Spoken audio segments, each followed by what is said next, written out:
I want to talk about my own role in the weeks preceding the death of Jason Arday, and to apologise. I'm not going to speak about whether the journalism covering the story was merited, or if there was a public interest in the media following the story. That was covered to some extent on last night's show, and you can find discussions about it elsewhere. There are a few things I want to say, though. First, it's beyond doubt that much of the deluge of coverage aimed at Jason Arday wasn't just racialised, but racist. That applies to the likes of Nathan Kofnas, who led with the story when the Times Higher Education supplement did not, as well as many voices on social media. But it also applies to titles like The Times and The Telegraph, who categorised Arday as a DEI poster boy. As my colleague Ash Sarkar wrote yesterday, white people, when they do wrong, are allowed to be individuals. Arday was made a stand-in for critical race theory, DEI, and black participation in higher education. Like many others, I suspect that, if Jason Arday were a white person, he'd still be alive. Then there's the fact that much of the media, despite warnings Arday was at his psychological limit, carried on chasing the story regardless. They continued to hound him even when Cambridge announced a new investigation and after Arday resigned from his post on August 5th. Reasonably then, Arday must have thought to himself that nothing, literally nothing, would stop the media from pursuing him. It was ferocious, never-ending, compulsive. I've been in situations before where I felt helpless. People have tried to remove my own PhD from me. I've lost jobs because of coordinated political campaigns based on what I believe. But none of it comes remotely close to what Jason Arday endured. Between the 24th of July and the 14th of August, when his death was reported, the British press published 249 articles about Jason Arday. Importantly, most of those were published after he'd resigned from his post.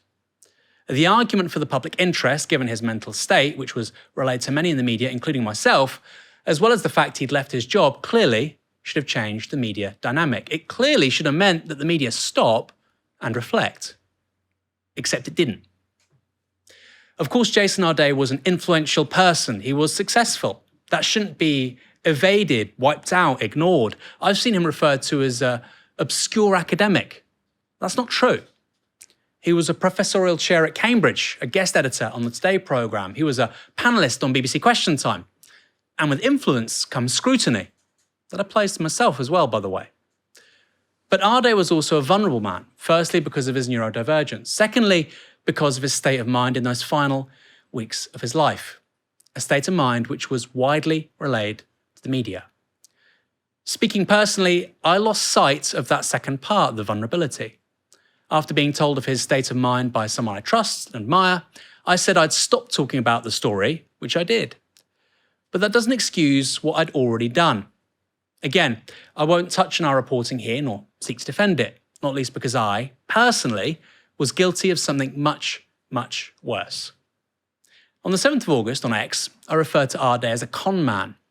Now, I'm not the Times or Telegraph or the Sun newspaper, but I do have 180,000 followers on X. That's a decent number. And with that kind of following comes responsibility, not least because it's plausible Jason Arday himself saw that post. So what was the basis of it? What was the foundation of saying something so decisive and vicious and nasty? It was a lecture he gave at UCL, where I studied, in 2021, posted to YouTube. Now I've watched that lecture back. Imagine if someone watched a video of you or me on a bad day, or just a middling day, frankly. Maybe you were unprepared because of a family emergency, or you were unwell. Maybe you just had bad news, you had too much on your plate.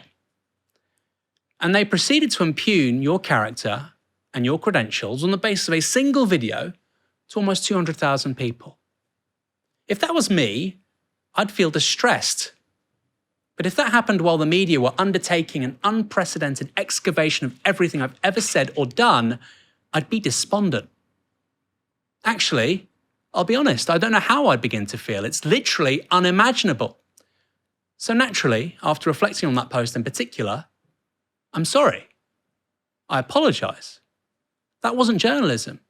Journalism is when you seek the facts. It's a quest for the truth. You reach out to sources. You engage with diverse viewpoints. This was anything but. It was bile. It's everything I dislike about the modern media. It's why we started Novara. Now, it's important to add that I said that on my own X account, not on a show, not in a Novara Media article. But I co-founded this thing, so I accept that for many, quite rightly, the two are interchangeable. Except an apology isn't enough, is it? I wish I could ask Jason for his forgiveness for what I said, but I can't. What I can do is ask for the forgiveness of his friends, colleagues, and family. Now, they might not want to forgive me. That's their right. That's the point. Forgiveness is theirs to give, not mine to take. It's about them, not me. But when you've done something wrong, something gravely wrong, which I did, you need to seek forgiveness. You need to reflect, learn, and ensure it's not repeated. Professionally, I erred, but ethically, and that's what I really care about, I really screwed up. I can't make amends, obviously, but I'm going to reflect on my behavior in all of this and how I can use my energies more productively. More productively to cover those issues our audience really care about, those stories that really matter, and on how I can make a difference for the better, not the worse.